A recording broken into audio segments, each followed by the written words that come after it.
¿Qué tal, amigos? Gracias por acompañarnos en un nuevo encuentro de FM Mundo Live a través de nuestra señal digital, al aire en el mundo entero, y gracias también a quienes en señal abierta nos siguen en 98.1 FM. Soy Roberto Rodríguez y aquí lo más destacado de la información de estos últimos 7 días. Además, hoy estaremos haciendo una entrevista con José Hernández, director de Cuatro Pelagatos, y estaremos con él hablando la evaluación luego de estos 100 días de gobierno y la prospección a lo que va a ocurrir en los próximos años de gobernabilidad de Guillermo Lasso en territorio ecuatoriano. Eso para esta jornada informativa. Acompáñenos.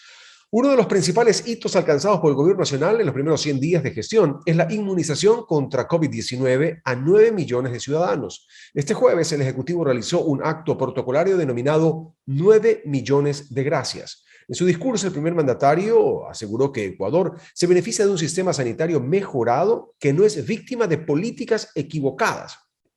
En tanto, el vicepresidente de la República, Alfredo Borrero, anunció que el Ejecutivo continuará ejecutando acciones en beneficio de la población y aseguró que se garantizará el servicio de salud para todos los ecuatorianos. En otro tema, la Agencia Nacional de Tránsito anuló 35.000 licencias de conducir a escala nacional que presuntamente fueron obtenidas de manera fraudulenta. El director de la entidad, Adrián Castro, informó que el hecho se conoció tras un informe elaborado a partir de las investigaciones internas en coordinación con la Fiscalía General del Estado y la Policía Nacional. Asimismo, precisó que en todos estos casos los usuarios obtuvieron los documentos sin que exista respaldo alguno de que hayan cumplido con el curso de conducción, tanto para conductor profesional como no profesional, e indicó que el mayor número de licencias fraudulentas fue identificado en la provincia del Guayas. En materia internacional, los hermanos Gilberto y Miguel Rodríguez Orejuela, capos del extinto Cártel de Cali, acusaron al expresidente colombiano Andrés Pastrana de chantajearlos para atrapar casos de corrupción de su entorno y dijeron haber ayudado a otras campañas políticas, además de la de Ernesto Samper a la presidencia. La denuncia está en una carta enviada por los Rodríguez Orejuela a Pastrana, que fue presidente de Colombia entre los años 1998 y 2002, y divulgada este día miércoles por varios medios locales. En ella, los hermanos que cumplen condenas por narcotráfico en Estados Unidos recriminan a Pastrana por haber entregado a la Comisión de la Verdad una carta redactada bajo la presión en la que contaban cómo fue su apoyo financiero a la campaña presidencial de Samper. Vamos a hacer una pausa y luego de ella estaremos conversando con José Hernández, director de Cuatro Pelagatos, aquí en FM Mundo Live y también en señal abierta en territorio ecuatoriano en 98.1 FM. Acompáñenos, ya venimos. Si ves que alguien no respeta el distanciamiento ni usa la mascarilla, díselo. Usamos tapabocas, pero no para quedarnos callados. No te confíes. El estado de excepción terminó, pero la pandemia sigue. Alcaldía de Guayaquil. Autorización número 0290. CNE, Elecciones Generales 2021.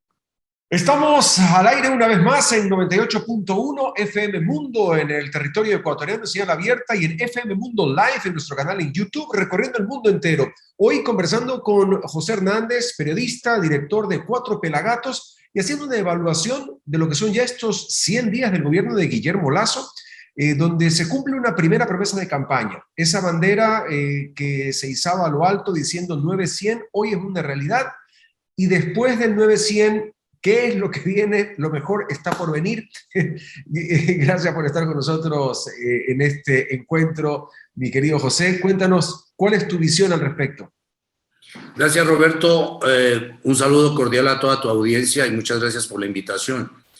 Como tú dijiste, en efecto hay ya un primer resultado, digamos, de estos 100 días de Guillermo Lasso, y es la vacunación, en efecto, de 9 millones de personas, doble dosis. Por ende, el presidente puede, como lo está haciendo con su gobierno, celebrar, digamos, este acontecimiento. Me parece que un segundo tema, y que viene absolutamente pegado, vinculado al primero, es el tema de la reactivación económica. Me parece que ese es el segundo punto fundamental. Ese es el punto que el presidente se va a, digamos, que va a enfocar su gobierno a trabajar en eso. Recuerda que en la entrevista que me dio el presidente me dijo expresamente que iba a ser el tema del empleo, iba a ser un tema fundamental ahora. Y me parece que un tercer punto que podríamos ver, Roberto, es de alguna forma cómo en estos 100 días el presidente ha marcado, o no solo el derrotero, no totalmente el derrotero político y el derrotero en los ejes del programa de gobierno, pero sí actitudes, principalmente pienso en el código de ética que hizo para su gobierno, y me parece que hay una serie como de definiciones en términos políticos y en términos de ética que me parece que mandan mensajes claros de cuál va a ser su perfil y cuál quiere él que sea el perfil de su gabinete. Ahora, eso dentro del análisis macro funciona muy bien hacia esos escenarios, pero en la cotidianidad, en el día a día, con esta asignatura pendiente de reactivación que viene desde antes de la pandemia, y ahora con la pandemia es un intento de reactivación planetaria. ¿Hacia dónde ves tú la mano ya en materia de ejecución? Me parece que el tema del empleo es un tema que es el tema, porque la reactivación sin empleo pues no tiene mayor sentido. No, el Estado no tiene dinero, no es que pueda meter liquidez en la economía como hizo el gobierno de Correa cuando hubo tanto dinero por el tema petrolero, por la bonanza petrolera. En este momento es un momento de vacas flacas, así que me parece que ese va a ser el gran tema, porque el presidente tiene que alinear algunos elementos para poder tener éxito. Un primer elemento, por supuesto, tiene que ser el elemento de la ley. Por eso se está hablando de un segundo código laboral que permita que los 3 trabajadores o empleados que están trabajando en términos formales y que están amparados por el Código de 1938, con algunas reformas que ha sufrido, pero en todo caso que es un código totalmente caduco, pueda dar lugar a que haya los otros 7 empleados que vengan a trabajar con otro código que tiene que respirar de alguna manera, tiene que tener el perfume del momento, del perfume de lo que está viviendo la sociedad en los mecanismos de trabajo. O sea, ese es un tema neurálgico que acabas de tocar. Es decir, el código del trabajo, nosotros tenemos un código del trabajo con olor a naftalina, ya perdió el olor a naftalina hace mucho tiempo, pero el rato que se lo quiere tocar la fuerza laboral con todos los derechos adquiridos producto del paso del tiempo, con este derecho de uso, como se llama en lo inmobiliario, al paso de los tiempos, todos estos derechos adquiridos no quieren dar un paso atrás. Entonces, no hay flexibilidad para esta nueva generación de mano de obra que quiere entrar a este nuevo modelo empresarial, un modelo empresarial que requiere, hoy hemos visto desplazamientos a otros lugares, yo estoy en otro lugar, me muevo a un lado, me muevo con mi computadora a otro, entonces requiere esta flexibilización laboral que ya no es en el establishment del 8 a 5, de lunes a viernes y las 40 horas, requiere de otro tipo de cosas. ¿Cómo compaginar este doble tipo de cambio? Sí, la moneda oficial del un código del trabajo y este nuevo código del trabajo millennial. Pues es que ahí no se van a sobreponer, sencillamente, y esto ya se ha hecho en otros países, el código que está en este momento, que está vigente, ese código no se toca. Y entonces las personas que están trabajando con ese código no pierden ningún derecho, nadie los toca, no va a pasar nada con ellos. Y el otro código lo que hace es regular las relaciones laborales con las nuevas personas que entrarán a trabajar con el otro código. Y el otro código, por supuesto, que tiene la flexibilización de la cual tú hablas, con horarios, con mañanas, tardes, noches, en donde quiera trabajar la gente, y lo estamos viendo con la pandemia. Estamos trabajando en casas, en bares, donde nos cogió la pandemia o donde podemos estar más o menos seguros. Así que me parece que ahí no hay problema. Y el presidente dijo que, por ejemplo, los sindicalistas, que son los que supuestamente representan el mundo laboral, que tampoco es verdad porque ya no representan mayor cosa, bien, pues ellos no son los interlocutores sociales para el nuevo código. No lo son, porque ellos están defendiendo algo que nadie está tocando. Y eso es una gran verdad, pero claro, sigue siendo un caballito de batalla de me están haciendo una competencia desleal porque están insertando a la compañía gente bajo otras reglas y no se están sometiendo a las cuales yo estaba. Pero bueno, eso es un tema, flexibilización laboral, esta creación de un nuevo código. Otra pregunta para ir avanzando temas, porque evidentemente quiero conocer cuál es tu criterio de qué hacer en materia de seguridad, sobre todo con la coyuntura de lo que tú hablaste con el presidente. En materia de seguridad, que hoy vemos unas cárceles que no son centros de rehabilitación, sino que son unos lugares de hacinamiento donde la gente adentro no sale rehabilitada. Es verdad, ese es un tema muy complicado. Ahí está el coronel Fausto Cobo, que es el encargado ahora de mirar qué va a pasar ahí. Y la primera cosa y la primera gran política del gobierno es el empeño por volver a recuperar el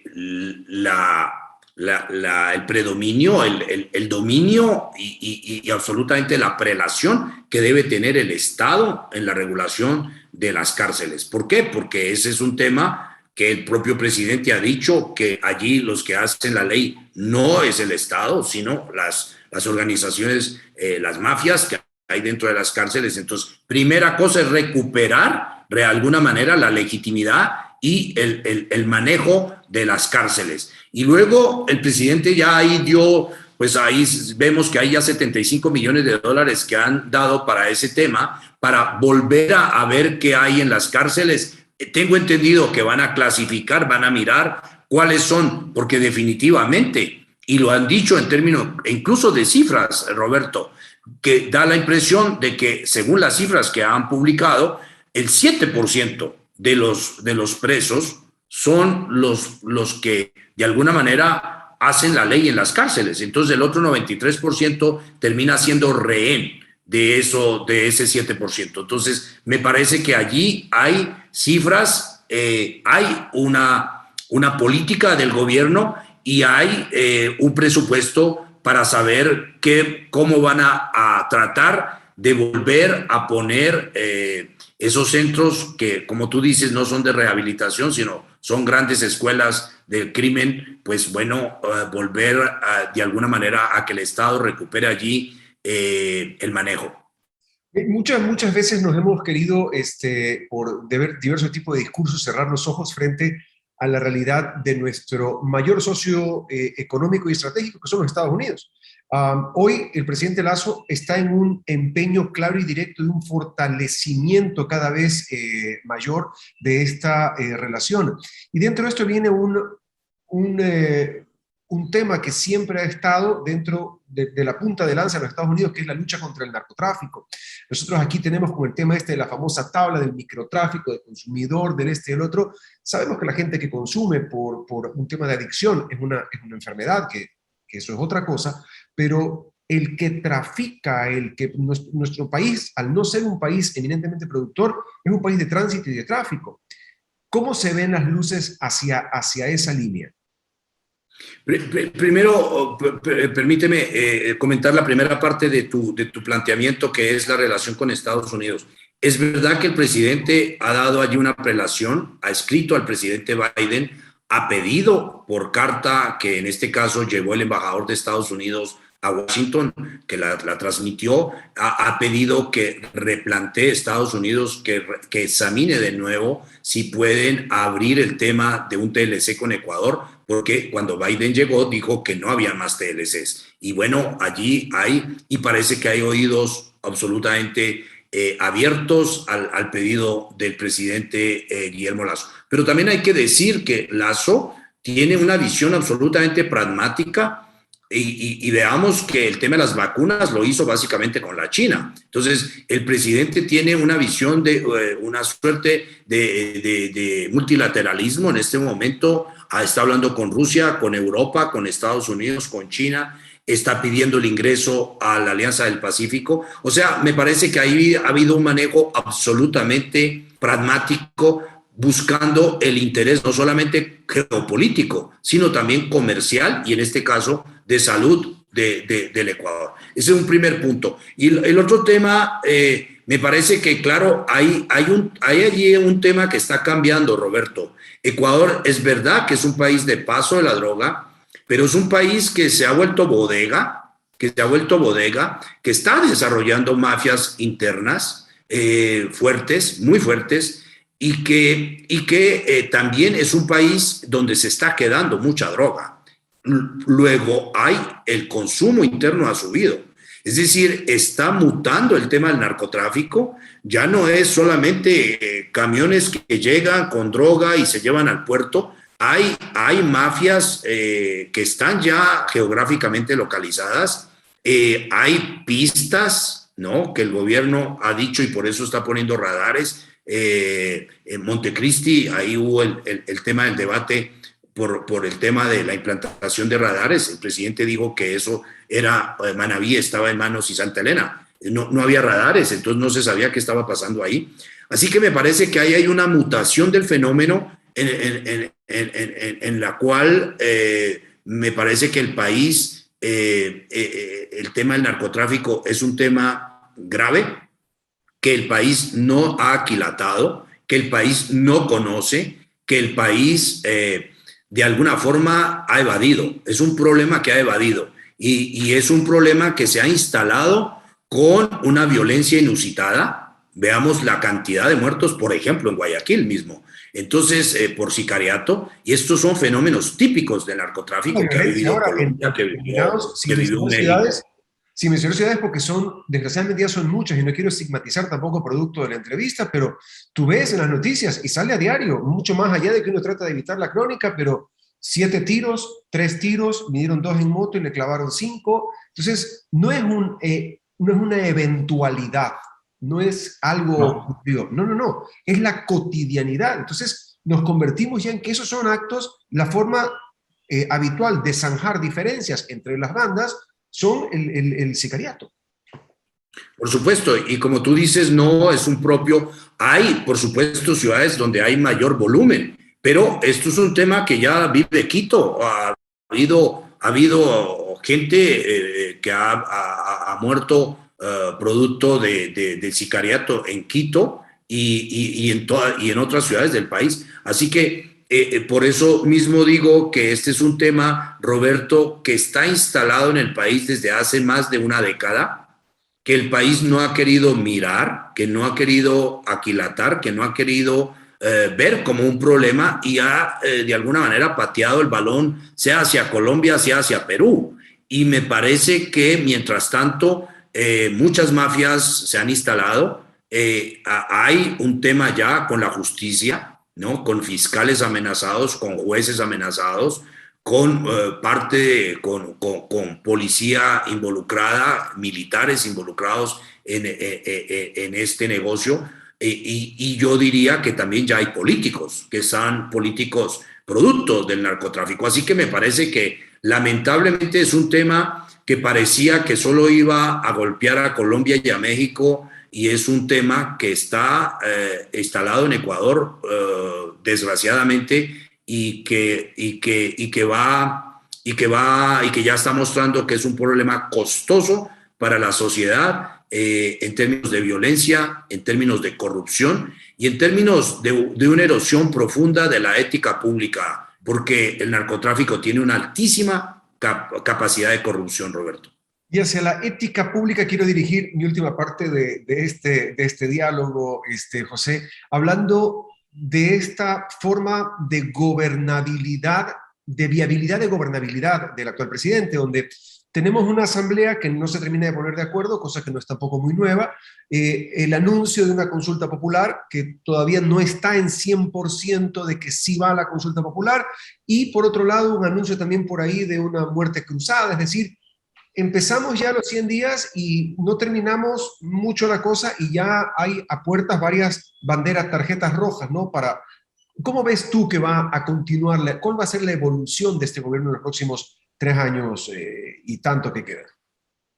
Primero, me parece que lo que tú haces como diagnóstico que comparto y que es lamentable porque lo que se ve es que hay una gran cantidad de fuerzas políticas que no funcionan con el deseo y no con la realidad. Y entonces creen que el país tiene un montón de dinero, creen que el país, alguien tiene el dinero oculto, y en este caso es el presidente, debe ser debajo de su colchón o en su nueva residencia, y no lo quiere entregar.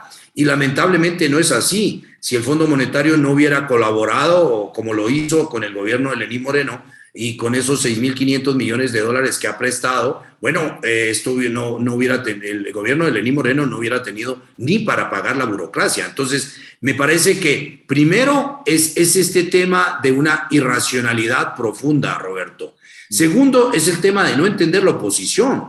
La oposición no es en ninguna parte del mundo tiene pasaporte para complotar o pasaporte para bloquear. La oposición es una competencia de ideas, es una competencia de mejores políticas. Y entonces, si el electorado no escogió un partido en este momento, pues ese partido lo que tiene que hacer es mostrar que tiene mejores fórmulas, mejores políticas que las del Ejecutivo, y las tiene que ir anunciando a medida que el Ejecutivo va produciendo política pública. Esa oposición tiene que competir y es la única forma de generar pensamiento político y de generar alternancia en el poder. Entonces, aquí no, Roberto, aquí da la impresión que lo que se apuesta es a que el gobierno fracase y sobre las cenizas de ese gobierno producir alternativa o alternancia política. Entonces, ¿qué va a pasar?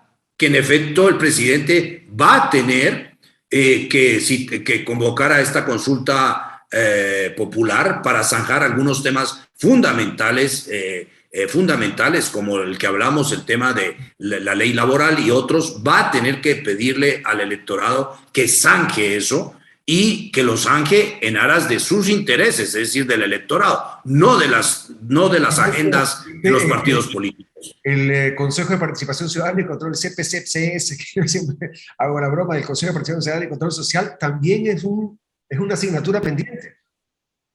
Sí, ahí hay una asignatura, hay un pequeño problema ahí, Roberto, porque acuérdate que la Corte Constitucional marcó un camino para reformar al Consejo de Participación Ciudadana, y esa era una reforma de la Constitución hecha en la Asamblea. Entonces, claro, la Asamblea lo que hizo fue, cuando le llegó ese pedido, la comisión que dirigía Elizabeth Cabezas lo que hizo fue absolutamente destrozar ese pedido, que era un pedido de democracia directa hecha por los ciudadanos recogiendo 300,000 firmas, y la convirtieron como en una suerte de un nuevo proyecto prácticamente legislativo, lo cual no tenían derecho. Y la Corte en este momento tiene que zanjar si, al haber la Asamblea destruido y desconocido ese proyecto, la Corte tiene que ver si la replantea y si acepta que eso vaya como un referéndum. Y eso es un punto absolutamente que es capital y que se tiene que zanjar. Y hay otros temas ahí, como el tema de la dolarización, Roberto. El tema de la dolarización que el presidente ya evocó. Que se habla también, ¿no? ¿Perdón? La bicameralidad que se está hablando también. También, ahora no sé si el presidente le apostará enteramente a ese proyecto, que acuérdate tú que era de este comité de reinstitucionalización que se creó después de la muerte de Julio César Trujillo y que dirige Pablo Dávila. Vamos a ver si el presidente le apuesta también a eso, pero tiene unos temas fundamentales, Roberto. Por ejemplo, te evoco solo uno, ¿no? Aparte de convertir al dólar como moneda oficial, para que cada 4 años a ninguno de estos políticos ocurridos ¿no? vengan a decirnos que entonces desaparezcamos el dólar, porque así con la planchita de billetes se solucionan los problemas. Estamos viendo en Venezuela para qué sirve la planchita de billetes. Y hay un tema fundamental ahí, que es la elección de los asambleístas en primera vuelta. Me parece que ese es un tema que quita gobernabilidad y que lo que ha hecho es dividir al electorado de tal forma que tenemos 280 movimientos y partidos inscritos en el Consejo Nacional Electoral, cuando un país de 17 millones de habitantes no puede tener 280 partidos. No da para tanto. Esto no da para tanto, y entonces es tan irracional eso, que eso evidentemente se eligen en la primera vuelta. Cuando llega el presidente elegido en la segunda, no tiene prácticamente gobernabilidad y es sujeto de extorsión, y lo que estamos viendo son en una asamblea que pretende convertir al primer mandatario, sea este o cualquier otro, en un rehén de sus deseos, y le quita total gobernabilidad, y eso hace que es como que no sirvió la elección del presidente para nada, porque no puede aplicar absolutamente su programa. Estimado José, el tiempo, tú sabes, nos ha comido en esta jornada. Te quiero agradecer un montón tus valiosos criterios. Tendremos una nueva oportunidad para conversar y analizar cómo va, ir tomando la temperatura, cómo va este avance de gobernabilidad, que es un poco lo que más preocupa de este gobierno a este momento crítico, una vez superados los 100 días. Te mando un abrazo a la distancia. José Hernández con nosotros, director de Cuatro Pelagatos. Gracias por venir. Gracias, Roberto, a ti y a toda tu audiencia. Muy buen día para todos. Continuamos más con nosotros aquí en FM Mundo Live, nuestro canal en YouTube, abierto al mundo entero, y en señal abierta en territorio ecuatoriano en 98.1 FM. Si ves que alguien no se lava las manos al llegar de la calle, díselo. Pídele que se las lave. Usamos tapabocas, pero no para quedarnos callados. No te confíes. El estado de excepción terminó, pero la pandemia sigue. Alcaldía de Guayaquil. Autorización número 0289. CNE, Elecciones Generales 2021. Gracias por continuar con nosotros. Esto es El Mundo en 7 días, aquí en FM Mundo Live y en señal abierta en 98.1 FM. El ministro de Finanzas, Simón Cueva, presentó este miércoles el plan económico y los detalles del acuerdo técnico con el Fondo Monetario Internacional, y precisó que el acuerdo con el multilateral permitirá acceder en lo que queda de este 2021 a $1.500 millones. De ese monto, 800 millones llegarán una vez el directorio apruebe el acuerdo técnico, y el resto hasta fin de año. El secretario de Estado también dijo que el gobierno tiene como principal objetivo mejorar las finanzas públicas y generar un crecimiento económico sostenible. Precisó que la dirección para incrementar la recaudación en el país tiene como base la progresividad, es decir, quienes más tengan, más paguen. Por otra parte, el tribunal del caso Sobornos negó la solicitud de unificación de penas hecha por el ex vicepresidente Jorge Glass, quien tiene 2 sentencias, una de 6 años de prisión por el delito de asociación ilícita dentro del caso Odebrecht y otra de 8 años por sobornos. En la pericia se argumentó que a ese tribunal no le corresponde resolver ese pedido, sino los jueces de garantías penitenciarias. Glass está en prisión desde hace casi 4 años, cuando se entregó voluntariamente, recordemos. Su defensa indicó que se busca la unificación de penas para que la sentencia más grande por cohecho absorba la inferior por asociación ilícita y solo cumpla la de 8 años de prisión. Por otra parte, el contralor subrogante Carlos Río Frío confirmó la veracidad de la investigación de los portales La Historia y Periodismo de Investigación relacionada con las glosas que pesan sobre asambleístas. Se lo indicó este jueves el presidente de la Comisión de Fiscalización, Fernando Villavicencio, a través de su cuenta de Twitter. Además, el contralor Río Frío aseguró no haber mantenido reuniones con legisladores y certificó que sus funciones no atenderán el desvanecimiento de glosas porque esa acción es ilegal. Nosotros hasta acá llegamos con esta entrega informativa. Soy Roberto Rodríguez, gracias por haber estado con nosotros aquí en FM Mundo Live, en nuestro canal en YouTube, señal abierta, FM Mundo en el territorio ecuatoriano, y nuestro portal con audio en alta definición, www.fmmundo.com. Que la pasen muy bien de mi parte. Hasta la próxima.